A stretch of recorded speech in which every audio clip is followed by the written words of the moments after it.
Hey, welcome back to my channel. My name is Emma, and welcome to the last wrap-up of the year.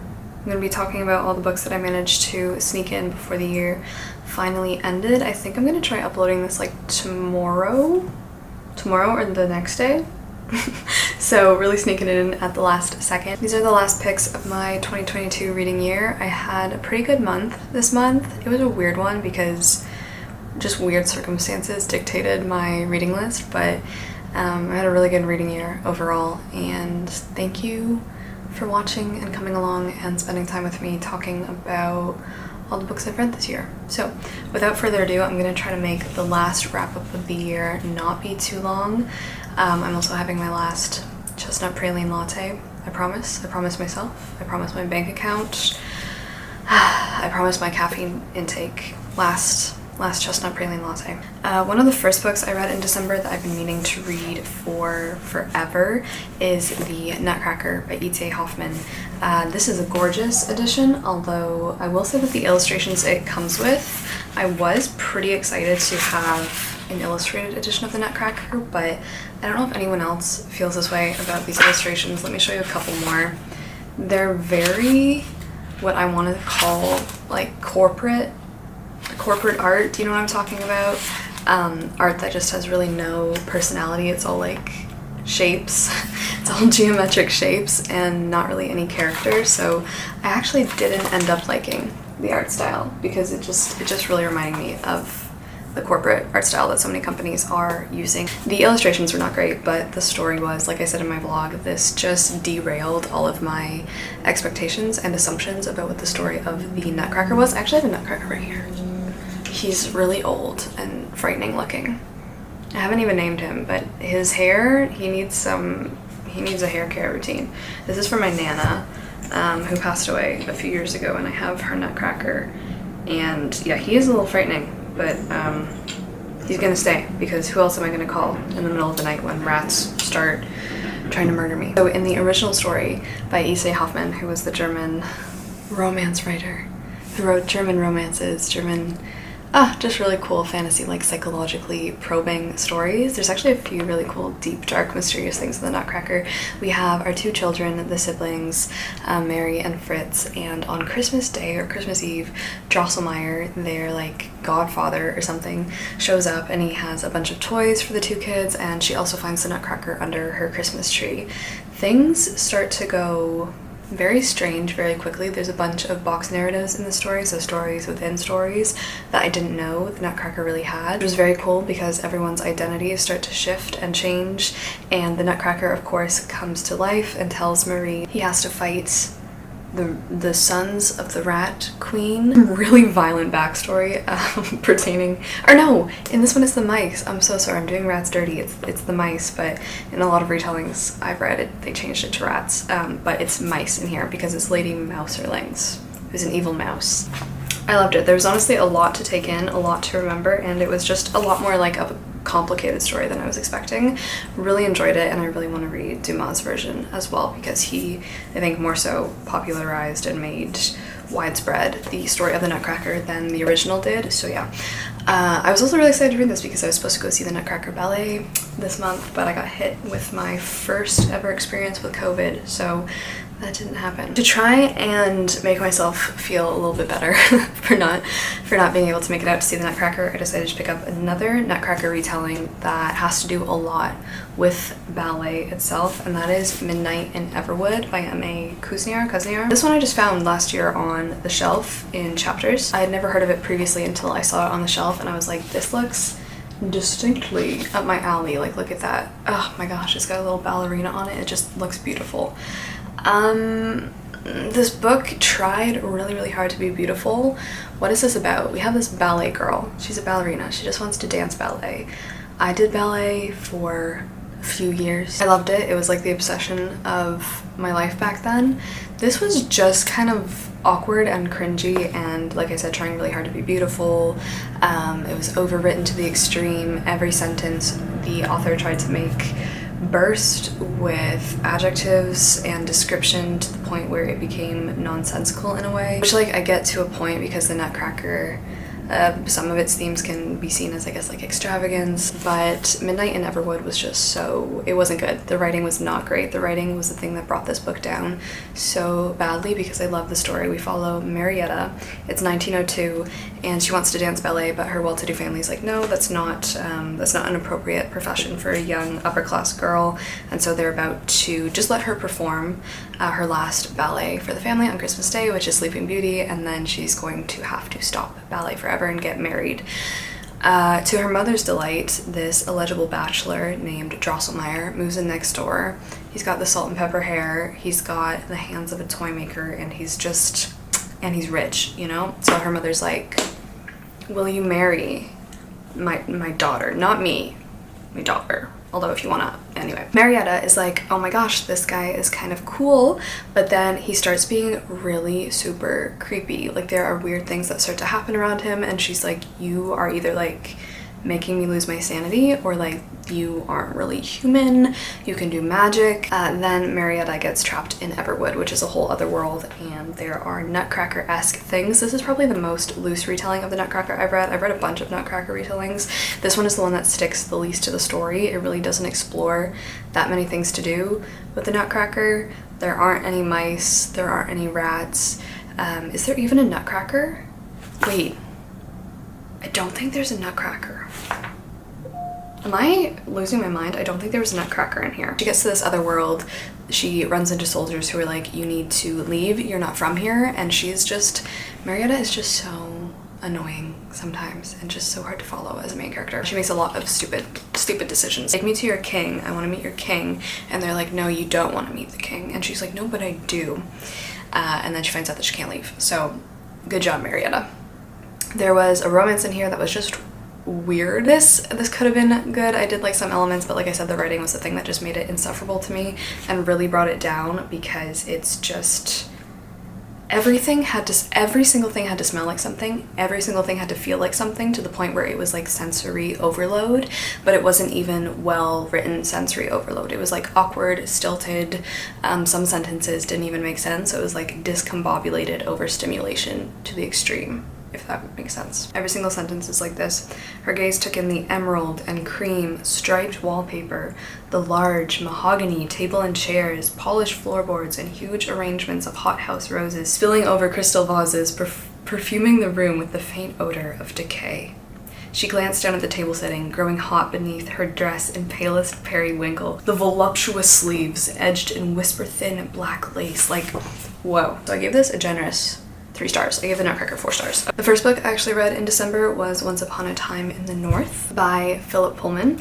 This is the prequel, I guess, to his Dark Material series, and this follows an aeronaut who lands on a little island in the Arctic Sea, I believe, and he makes friends with Yorick, one of the armored bears of the community.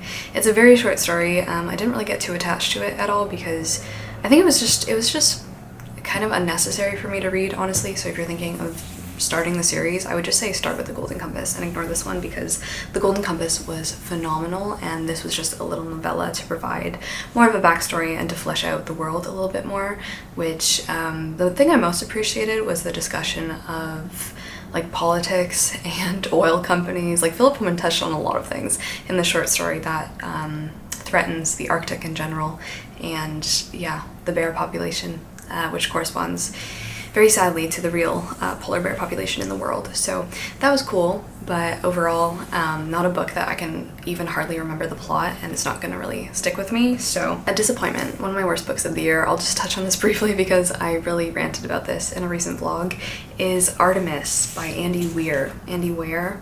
Never get this man's name right, and he certainly didn't get this book right. This was a hot frickin' mess. This is a sci-fi about a girl named Jazz who lives on the first city on the moon called Artemis. She is a smuggler, and Andy really wants you to know everything about her boobs, just every single detail. I'm not going to go through any of the other quotes that I've probably talked about to death in my blog, so if you want to watch that, you can watch that, but this was just really bad in so many ways. It was just science fiction that is possibly plausible. I think that's what this author is known for, but it was really just shoved down your throat in such a condescending way, as well as such like a needlessly explanatory way. Like it would just be paragraphs and paragraphs of like, okay, I'm gonna explain to you why this thing works, and then we're actually gonna do that thing.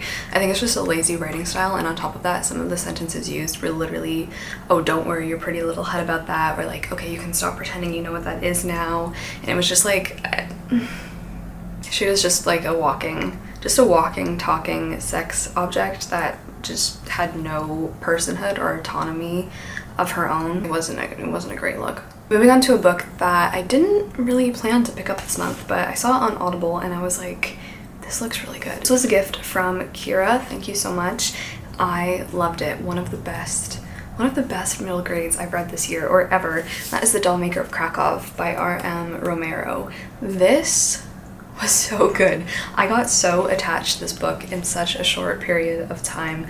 Just read it. I feel like recently I've really been reading the best middle grades ever. It is gorgeous. It's a work of art. I just want to slouch a little bit. Can't come down here. The Dollmaker of Krakow was so good, so well done in every aspect. I feel like I've really been just getting so much good luck with the middle grades recently, because this and Aggie Morton by Marthe Jocelyn, I believe. So good, and neither of those books like have hardly any ratings on Goodreads, so if you are looking for a new middle grade, that really, like, neither of those really read like middle grades to me. They were like very enjoyable for adults to read as well. Please pick up The Dollmaker of Krakow, because I think this deserves so much more love. This is about a man who lives in Krakow. He is of German descent and his name is Cyril, but everyone calls him the Dollmaker because he owns a shop where he makes dolls and doll houses for all the children in Krakow. And one day he's like, whoa, this doll is talking to me. And this doll, his name is Carolina, is like, I'm from the land of the dolls. There's a war in my world, and I got taken out of my world by magic to try to escape to a better place and ask for help. Unfortunately, she got sent to 1939 or 1941 Poland, so right at the beginning of World War II, and things are happening all over the world, but of course in Krakow, like, you see the development from kind of the snowball effect where things just get worse and worse, but you also see the really beautiful friendship between Carolina and Cyril, because he's a very lonely, like 30-something-year-old man who is very shy, very socially awkward. He's injured from World War I, and he just lives a really lonely existence with his dolls. And Carolina comes into his life, and all of a sudden, like, he's making friends with different neighbors who he becomes really close to, who are Jewish. And then we have like you see the four of these people, how they change, what gets done to them. We have like Carolina and the Dollmaker obviously trying to save people, do things in Krakow when the Nazis are there and taking over the city, taking over Poland. And this book it will break your heart. I think the way that I don't know, it can't be too graphic because it is a middle grade novel, but the way that she writes what happens and what is done, it almost feels worse. It almost like hits harder and is so much more devastating to have it be told in a language that is digestible for children, because it just felt that much more heartbreaking. Oh, such a good job. There's so many cool elements in this book. Like, we have different spirits, we have a bunch of mythology and folklore and fairy tale woven into here as well, along with the very real, blunt, awful history that is taking place. So I just freaking love this, and it does come with illustrations as well. Please read this one. Please read The Dollmaker of Krakow. I loved it. One of my favorite middle grades now, ever. December is my favorite reading month because I love winter. It's my favorite season. I love reading winter books, and every holiday I try to read a Christmas romance or holiday romance, and did they ever work out? No, but I keep trying. This year I read The Mistletoe Motive by Chloe Leese. Okay, so I'll just describe it to you really quickly. It is The Hating Game. It's The Hating Game, but shorter and worse, and set in a bookstore. We follow a couple. They both work at the same bookshop. It's going under. It's managed by two lovely elderly people who have no idea how to manage a business, but who love books. And we have a very cold, analytical, never smiles Joshua Templeman character. I don't remember his name. And then we have our protagonist, who is very like happy-go-lucky, very bubbly, it's just like grumpy sunshine, but they hate each other, or so they seem to think. There were a lot of coincidences and a lot of things that, like, you know so early on in the story, because what else is going to be the outcome of certain hints or certain things that are dropped, but our characters don't seem to piece it together, and it's just so frustrating. The dialogue was just not great. The premise wasn't that great. It was very repetitive. I gave it 2 stars, really disappointed, but maybe we'll be here next year, or maybe next year I'll finally learn my lesson. Let's move on. Actually, no, I read another romance, but it wasn't Christmas themed. It's complete opposite. I guess it's kind of like a dark romance. I read this on Kindle because I saw people were raving about it, and then I realized I had actually read another book by the same author in the same series, because these are like Disney reimaginings, but like just kind of forget that. I'm not really a big Disney fan, but that just sounds weird, so maybe just forget about the Disney part. Anyway, this is a Lion King. See, I don't want to pitch it like this. This does not sound good. Emma, don't start off by saying it's a Lion King romance retelling. Getting a flashback. I had a crush on the lion. Stop! Did I ever tell you that I had a crush on Mufasa? No, not Mufasa. You know when Simba like becomes an older man? Everyone is human in this book, okay? Okay. It's a very human book. They're all human. Just get the lion imagery out of your head. Doesn't belong here. Okay, so it's called Scarred by Emily McIntyre. I kind of like this. I need fantasy romance to have at least a good amount of plot for me to keep reading. Otherwise it just gets really boring, and like what's the point? So in this one we have this girl. It's randomly set in like 1910 or something. The timeline of this was really confusing for me, and I'm like, it's like fantasy and there's castles and soldiers and all of that stuff, but it's 1910 and like it was weird. Anyway, doesn't really matter. We have this girl, and she is going off to marry the new king of this kingdom because the old king has just died, but unbeknownst to the new king, named Michael Fossa, bears no resemblance to Mufasa, the lion. Does not. Why would you think that? They have killed her father, who's the duke. They have killed him, and she is so angry about this, obviously. So she's like, I'm gonna go marry this guy and I'm gonna stab him to death for what he's done. However, when she gets there, she doesn't really bank on Scar, on his brother, Tristan, who is known as the Scarred Prince because he has a scar, and he's very like broody and mysterious. She does also weave in a couple cool like Hamlet references, because of course The Lion King is also inspired by Hamlet to an extent. So that was cool. Really liked our couple. I really did. I was rooting for them. I did actually end up enjoying this one, so that was good. At the end it kind of went off the rail. Let's talk about a classic. I'm so happy to tell you guys that I gave 4 stars to Dombey and Son by Charles Dickens. Huzzah. Never say huzzah. Please don't think that I say huzzah. This was so great. This was so flippin' great. I know his other works are gonna eclipse this thing out of the water, but I will forever remember Edith and Florence and even Mr. Carker. Oh my god. So good. 4 stars. It is a big, long journey. It is about this shipping firm. That sounds disastrously boring. Don't worry about it. Oh man. It's about Mr. Dombey, who in my mind has become Anton Ego from Ratatouille.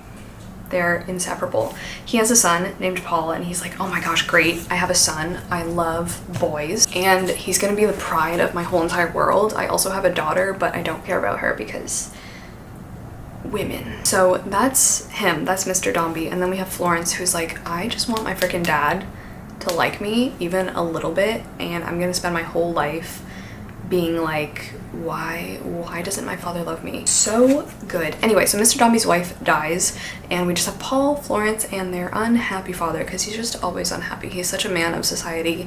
He cares so much what people think of him. He cares so much about the state of his business. To follow their lives. I love the amount of time that passes in this book, because it's years and years and years, and I just think, I just love stories that span so many years, especially when it's like Dickens writing it, because we haven't had too many stories like that yet, and it was so good. The writing improved so much. It still felt like there were a bunch of filler chapters. Okay, I don't know why my neck is so itchy, but now I've really scratched it and it's red. It's just, I think it's this collar, it's very itchy. I fell so hard in love with these characters and this world and this story and his writing. Then Mr. Dombey gets into a relationship with someone else, and it becomes quite a big part of the story, which I love because she's my favorite character. But it's like Pride and Prejudice if it's like Pride, and both of them are kind of awful people, but at least one of them has their reasons for being the way they are. But it's just about this pride that won't yield to anything, and like our character Edith just, she says this: I have dreams of a pride that is all powerless for good, all powerful for evil, of a pride that has been galled and goaded through many shameful years, and has never recoiled except upon itself, a pride that has debased its owner with the consciousness of deep humiliation, and never helped its owner boldly to resent it, or avoid it, or to say, this shall not be. A pride that, rightly guided, might have led perhaps to better things, but which, misdirected and perverted, like all else belonging to the same possessor, has been self-contempt, mere hardihood, and ruin. So good, so good. I don't want to say too much more about it because like there's so many plots, so many subplots, so many, you know, Dickens just getting those words out for the... This is my favorite Dickens book I've read in so long. You guys are so right about Dombey and Son. When I read the back, the synopsis sounds like the most boring thing in the whole entire world, but the book is actually very good. So happy. So happy about this, like so happy about this, because it's been so long since I read a Dickens book that I absolutely fell in love with. And they were really cool, anyway, they're really cool things. So I'm gonna save the best for last. So I have 2 more books to talk about, I think. No, 3 more books, whoa. An audiobook that I'm just about to finish up today, actually. I'm almost done, so I'll be done before the summer's out, but it's Iron Widow. And I'm actually kind of really enjoying this, and it's almost over, and I think I'm gonna give it either 3.5, 3.75, or 4. Haven't decided yet, but it's hovering somewhere in there. At first, I wasn't really getting into it because it's just kind of a lot. It's a very blunt young adult fantasy that looks at society, especially the society that it's set in a futuristic China that's inspired by a lot of historical events, but a society that is so split between men and women, where women of course just get the short end of the stick. I prefer analysis or examination that is a bit more like you have to like meddle with it a little bit, you have to shake it up and work a little puzzle. I just watched The Glass Onion yesterday, which was really kind of a disappointment next to Knives Out, but I still kind of liked it. Anyway, not the point of this video. I'm liking this despite also the fact that I get so unbelievably bored by big machines that are piloted by people. So we're talking Transformers is Pacific Rim one.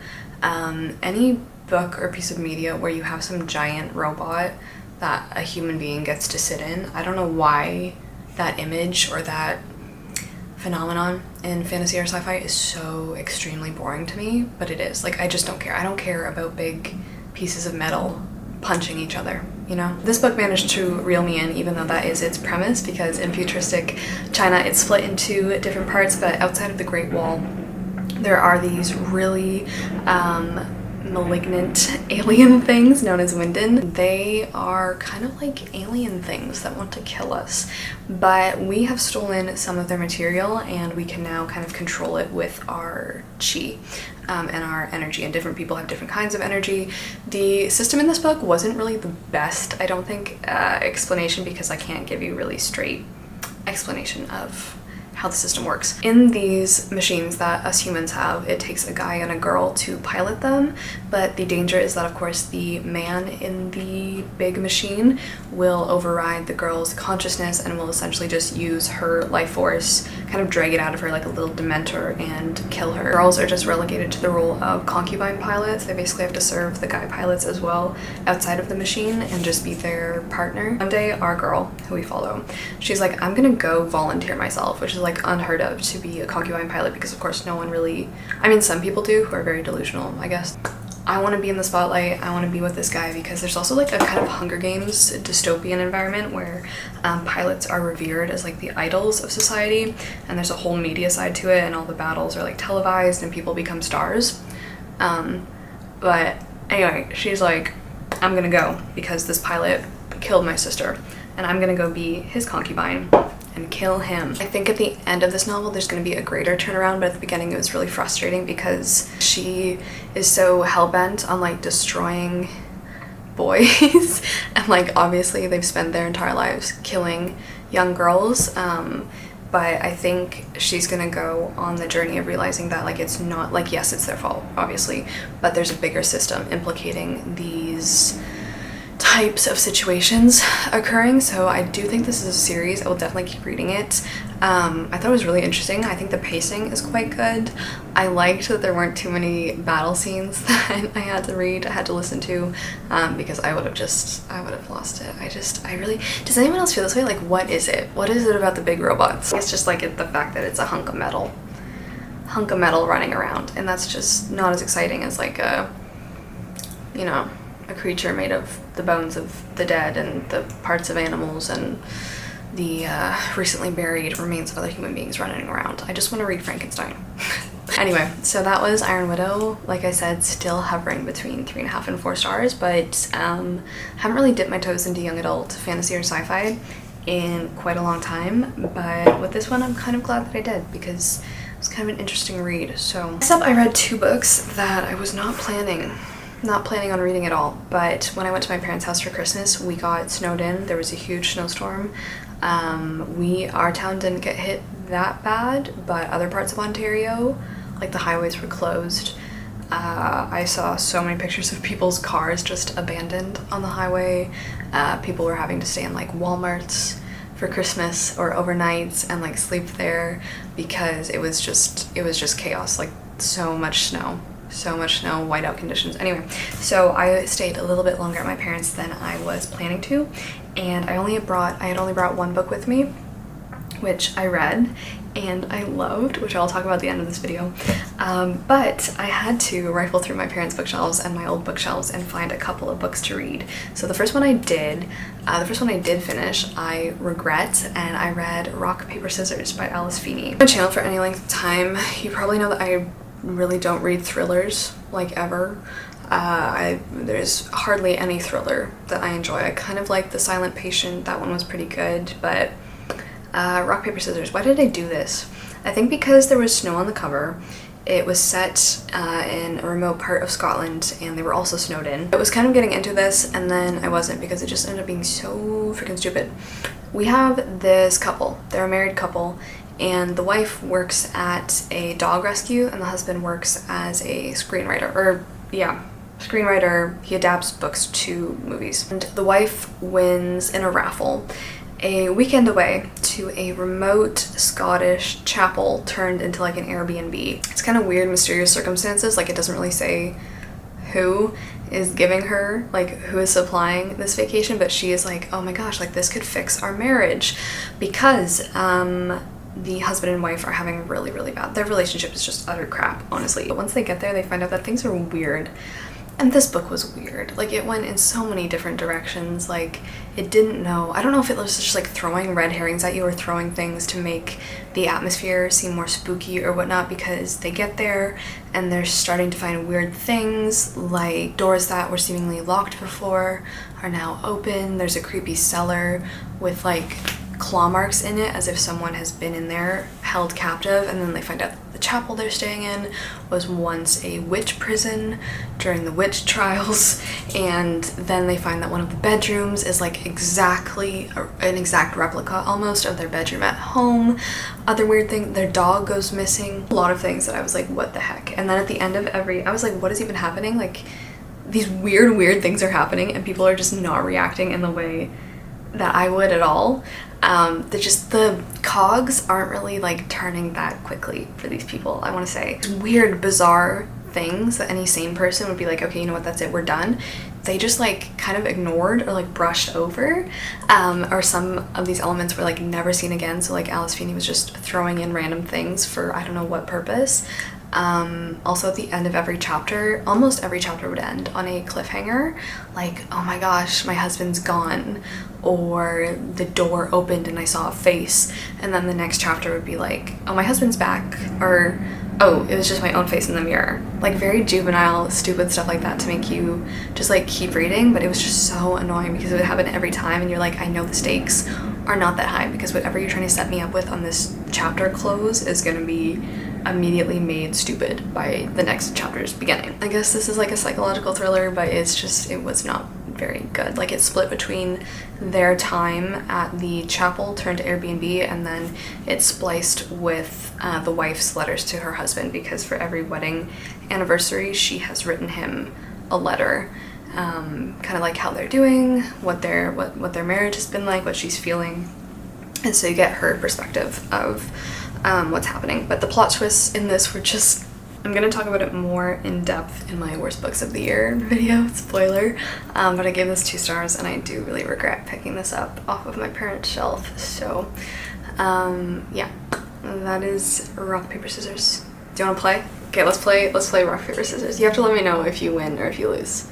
Okay, ready? Rock, paper, scissors. Best 2 out of 3. Rock, paper, scissors. Rock, paper, scissors. Okay, cool, moving on. This book I read, I don't know why people hate this book. Actually, I kind of do know why. But I picked this up off of my own shelf and I even brought it home with me because it's so nostalgic. This is, I think, one of the first books I ever rated on Goodreads, and I read this when I was like, I don't know, 12 or something. I read the whole series, but I only kept the first one, and I read it at my parents' house, and it still has a sweet spot in my heart. I'm sorry, I think a lot of people hate this book, but I really like the love story in here. I really do. And that's Shiver by Maggie Stiefvater. This is first of all, in its defense, this is the thing in the world that introduced me to Rilke. This introduced me, Maggie Stiefvater's Shiver, the werewolf romance book, introduced me to my favorite poet of all time. So I owe it my life, honestly. This thing, I owe it my life. I actually thought this was kind of well written though. Some like very dated things in this book that do not hold up, but the writing style, I was like, this is so much better than like a lot of the stuff that I read today, like young adult stuff. So Shiver is about this girl named Grace, and when she was younger, she was attacked by wolves. They dragged her off of her tire swing, they brought her into the woods, but she survived because one of the wolves, I guess, saved her. And since then, even before then, she was obsessed with wolves because I think they live in Minnesota. Yeah, they live in Minnesota, and there's always wolves in the woods that she would watch, and it's become like a very deep obsession. Like, she's obsessed with these wolves. She also has the inkling that they are more than just wolves, like they seem strangely human, and they are. So after this boy at her high school gets killed by one of the wolves, the people in the town are like, all right, that's it, like we're gonna kill them all. And she's like, oh my gosh, no. And she runs into the woods and she sees this boy who has been shot, and he has the exact same eyes as her favorite wolf in the wolf pack that she would watch, and his name is Sam, and Sam is a werewolf, and they're all werewolves. I think that's part of the, yeah, it's in the synopsis, so it's not a spoiler. I skipped everything except for the Sam and Grace parts. Like, I don't know, maybe it's because I read this so young, maybe it was one of my first young adult novels I read, but I really love them. I find their relationship so sweet. I think the way that it's written, it feels, I don't know, it just feels so real. Like, Grace and Sam to me, like they feel like people I know, maybe because I've like had them in my life for so long, but they're probably one of my favorite young adult couples ever. As well, to defend this book even more, I think Shiver takes like a really different approach to young adult fantasy or supernatural romance, because the pacing and structure of this book really isn't like, it's very slow. Like, it's very slow, there's not a lot of action, there's not a lot happening, and so it just feels like a very wintry, sad book. Like, oh my gosh, this book is so sad because, like, the wolves do hit a certain point where they no longer turn into human beings anymore, so they're all slowly losing their humanity. I feel like if anyone tried to read this now, though, and it wasn't so nostalgic for them, just would not be the same. I'd be like, what is this? I don't think I'm gonna like continue on reading the rest of the series because I remember just liking the first one most, and this is really funny, but I just found this in the front of the book. Merry Christmas, Emma, from 2010. This is from my aunt and uncle. That's so funny. I don't know, he leaves her Rilke poetry in her locker. So I've read different Maggie Stiefvater books. I will still read The Raven Boys for you guys, but Shiver, I think Shiver is my favorite. I don't know. It's okay. You can hate it, but for me it's just a part of my childhood. When I was younger reading this, it just informed so much. I was just like, I want what they have. Like, I really could feel their love. I don't know why this is becoming a stupid love letter to a young adult werewolf book, but it is. And I'm just thankful to this book in so many ways. So that is Shiver. And then the last book I read is my favorite young adult book of all time. This is my 3rd time reading it.